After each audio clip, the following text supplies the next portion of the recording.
Hey Throners, it's Azor Ahai here with a mind-blowing theory video focusing on the cover of the book that Gilly was holding when she was with Sam at the Citadel, and fellow subscriber Adam Richards' paper on symbolism and the endgame of a Game of Thrones, and the Night Queen. If you haven't subscribed to the channel, make sure you do so, as I will be having more epic videos like this one all season long. We all know what Samwell Tarly's mission is at the Citadel, and it's defined on how to defeat the Night King and the White Walkers. He's doing a great job so far, as he snuck into the restricted area at the Citadel and stole some books so he could get the proper research done and get the necessary information to Jon Snow. As we see, he discovers that there is a Dragonglass mountain beneath Dragonstone, but this isn't what I want to focus on in this theory. We have to take a deeper look at the book that Gilly is holding when she is with Sam, and it's called The Legends of the Long Night. If we take a closer look at the cover of the book, we see something that resembles a white, and if you look closely, it's more of a feminine figure than any white we have encountered. In fact, she's wearing a crown and has hair, and not to mention other very suggestive details. If we look even more closely, we see that she has a sword in her chest, and she is standing on the moon, and the moon has a crack in it. Her shoulder attire very much resembles that of the Night King's, which suggests this is much more than just a mindless white. We can also see that the sun is hiding behind her, and we know from the text that the sun is said to have hid its face for a generation, ashamed of what the world could not find out. But here's the big question. Why is this figure on the text regarding the Long Night? Why isn't the Night King on the text himself, or another White Walker? From the Azor Ahai legend and his forging of Lightbringer, we know that Nissa had a sword plunged through her chest just like the figure on the cover. Also, when the sword was plunged into Nissa's chest, it says she let out a cry that cracked the face of the moon.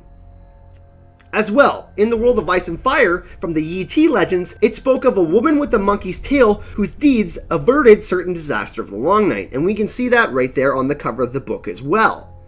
Could this be Nissa who went on to become the Night Queen? If we recall in episode 5 of season 6, the creation of the White Walker, and in my opinion, the Night King had a Dragonglass shard plunged into his chest, and that's eerily similar to the Azor Ahai legend of the forging of Lightbringer. Could Nissa have become the Night Queen in order to end the Long Night? It's definitely possible, as there may have been no other choice. Now, in Adam's paper, which is an absolute must-read, it is linked in the description of this video for all of you to enjoy. He talks about symbolism in a Game of Thrones and why the White Walkers and the Night King are communicating the way they are with symbols. We must understand that symbolism is important because the White Walkers cannot speak, so in order to communicate, they leave symbols as markers of the events that affected them and how they were created. We see this represented with the spiral of the dead horses, and in the first episode with the arrangement of the wildlings to look like a certain symbol.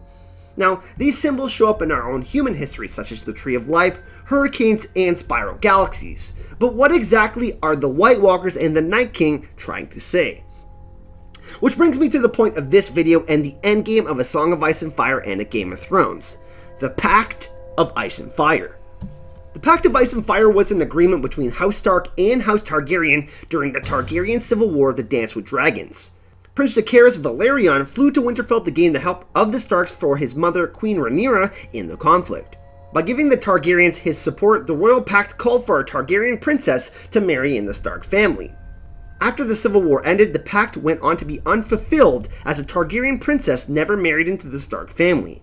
Many fans have stated that this pact was fulfilled when Lyanna Stark and Rhaegar married in secret, being that they are opposites of Ice and Fire. And based on the plot leaks from this season, their marriage will be revealed in season 7 through a Weirwood vision. Regardless, it is safe to assume that they were married in secret anyways.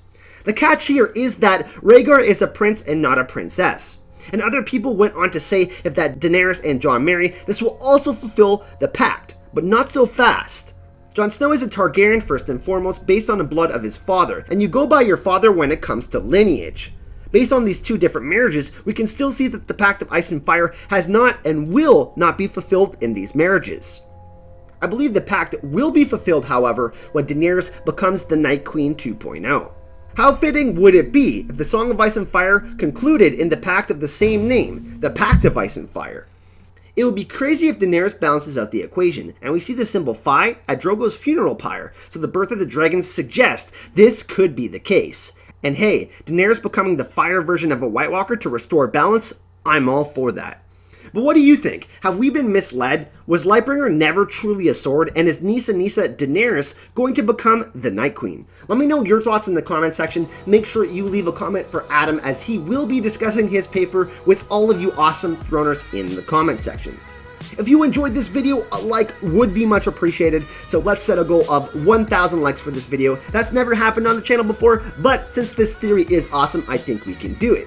Let's keep the hype going.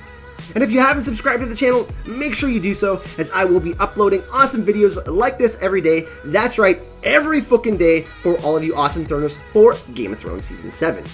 If supporting the channel is something that you're interested in and you want to become part of the hardcore members of the Azor Ahai community, you can support me on Patreon. I have all sorts of cool rewards, setting up early access to my write-ups, videos, and some extra hype content. Thank you so much for watching, everyone, and 7 blessings. Fuck the king.